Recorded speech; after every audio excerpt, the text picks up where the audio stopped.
E aí, munhecas de todo o Brasil, sejam muito bem-vindos a mais um episódio. Hoje, a gente vai tentar resolver um mistério que está fazendo o nosso suado dinheirinho desaparecer. Pois é, a sensação é que o dinheiro virou fumaça, né? A gente abastece o carro e pronto, acabou o salário. O dólar então nem se fala. Mas afinal de contas, o que está acontecendo? Fica com a gente que nós vamos desenrolar esse nó e explicar essa confusão toda. E para já começar botando a cabeça para funcionar, vamos largar essa pergunta no ar. O que raios o preço do pastel de feira tem a ver com uma treta que tá rolando lá do outro lado do mundo? Parece maluquice, né? Mas olha, a conexão é mais real e mais direta do que a gente imagina. E a gente vai te mostrar como tudo isso se encaixa. Bora começar pelo que a gente já sente na prática, no dia a dia. É só chegar no posto de gasolina que dá vontade de chorar, né? E quem pensou em comprar qualquer coisinha importada, sei lá, um joguinho, tomou aquele susto. Rapaz, meu carro tá virando peça de museu na garagem, só pode. E o dólar? Tá mais alto que a minha ansiedade esperando o fim do mês. É fato, gente. Os preços estão subindo e não é pouco, não. Beleza, a dor no bolso a gente já conhece bem. Mas para entender o motivo, a gente vai ter que fazer uma pequena viagem, porque o epicentro desse terremoto todo não foi aqui no Brasil, não. É isso aí. A confusão toda, a raiz do problema, começou num lugar com um nome que, olha, parece até complicado de falar.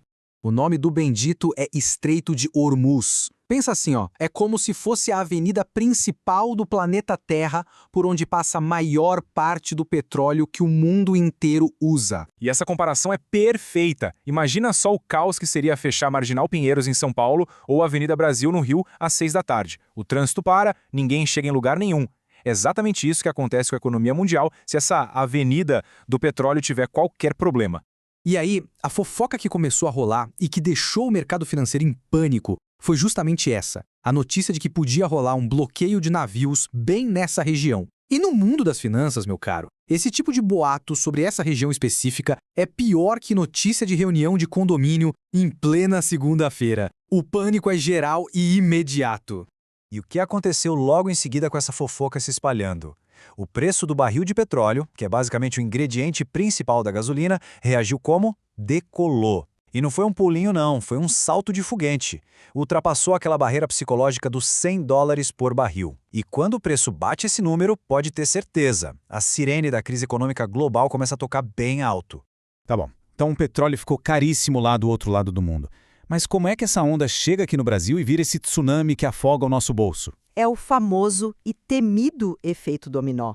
Uma pecinha cai lá no Oriente Médio e ela vai derrubando todas as outras, uma por uma, até chegar na sua conta do supermercado. Vamos entender como essa mágica do mal acontece. Olha aí o mapa da mina, ou melhor, o mapa do desastre. Primeiro passo, a ameaça de bloqueio. Segundo, o petróleo explode de preço. Terceiro, com o mundo em pânico, o dólar vira o porto seguro e todo mundo corre para comprar. E o quarto passo, o golpe final. O preço de tudo aqui no Brasil começa a subir em cascata. Agora, vamos detalhar cada uma dessas etapas para não ficar nenhuma dúvida. O primeiro dominó que caiu foi o medo, o puro pânico. Esse petróleo acima de $100 deixou todo mundo assustado, mas principalmente os Estados Unidos, que já estavam numa briga de cachorro grande para tentar controlar a inflação por lá. É exatamente como você está de dieta e alguém chegar com um bolo de chocolate quentinho. Os americanos já estavam suando a camisa para segurar os preços, e aí vem essa bomba do petróleo para bagunçar o coreto todo. E como se o bolo de chocolate não fosse suficiente, ainda apareceram os dados fresquinhos da economia americana que, sinceramente, Jogaram um galão de gasolina nessa fogueira. foram duas notícias principais. Uma que é claramente ruim e outra que até parece boa, mas que no fim das contas piora ainda mais a nossa situação por aqui. A notícia ruim é essa aqui.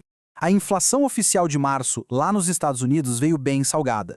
A inflação cheia subiu quase 1% em um único mês. Isso basicamente confirmou o que o mercado mais temia. Os preços por lá estão subindo com força. Traduzindo para o nosso dia a dia, o custo de vida do americano está subindo. E o governo deles vai ter que ser ainda mais duro para tentar frear essa alta.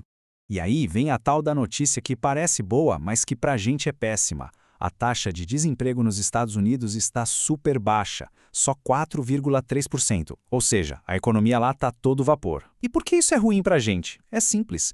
Com a economia deles bombando e o povo gastando, o risco da inflação subir ainda mais é gigante. E isso dá mais confiança para o Banco Central americano manter os juros deles lá no alto para esfriar a economia.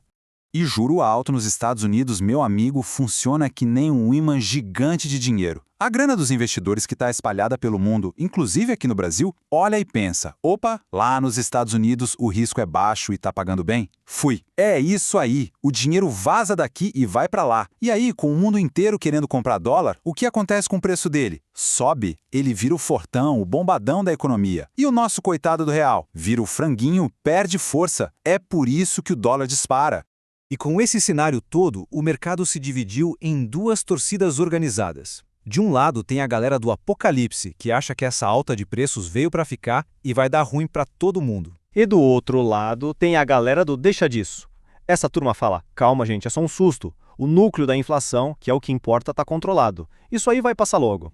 O problema é que ultimamente o nosso bolso parece que está torcendo para o time do apocalipse.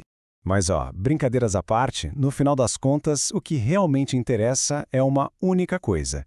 Como é que toda essa confusão mundial se transforma no preço mais caro do pãozinho na padaria? Exatamente. Chega de economês. Vamos traduzir essa história toda para o bom e velho português, aquele que a gente entende na hora de pagar o boleto.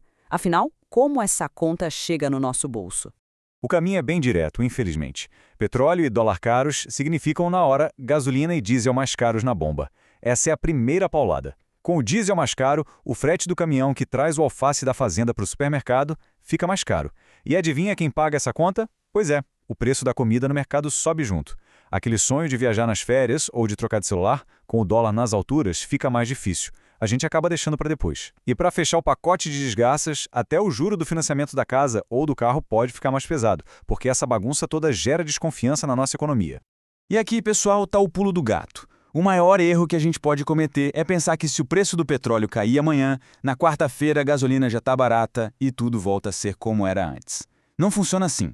O que realmente importa é o estrago que essa alta já causou na economia, como esse aumento já se espalhou, se difundiu por todos os setores e, principalmente, por quanto tempo esse dólar vai continuar forte, deixando tudo que a gente compra de fora mais caro. Muito bem, o cenário está bem claro. E agora, o que a gente faz? Senta e chora? Não, o melhor a fazer é ficar bem atento. A partir de hoje, vale a pena acompanhar de perto dois termômetros principais: o preço da gasolina no posto perto de casa e a cotação do dólar no jornal. São esses dois que vão dar os primeiros sinais para a gente. Se eles começarem a cair de verdade por vários dias, é sinal de que o alívio pode estar vindo. Agora, se continuar subindo, é melhor preparar o bolso para mais aperto. Ficar de olho neles é a melhor forma de não ser pego de surpresa.